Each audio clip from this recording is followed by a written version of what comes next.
నీకు మసాలా దోశే కదా. బెంగళూరు వచ్చి ఎవడైనా మసాలా దోశ తింటారా? మైసూర్ మసాలా దోశ. నాకు కూడా మసాలా దోశే. అంటే నాకు గ్యాస్, ఒక ఆనియన్ దోశ. అక్క మరి నీకు? నాకేమొద్దు. కనీసం ఒక పీస్. నాకేమొద్దు. అక్కెందుకు తినట్లేదు? ఉపవాసమేమో.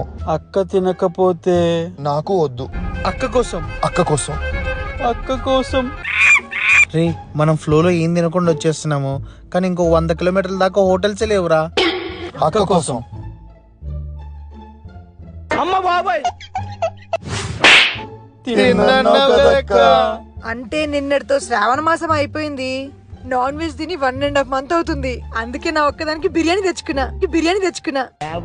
ఫుల్ ఆకలేస్తుంది, మనం కూడా తిందాం పండి. అన్న ఒక దోశ, ఓ plate vada, plate idli. Sorry sir, counter close.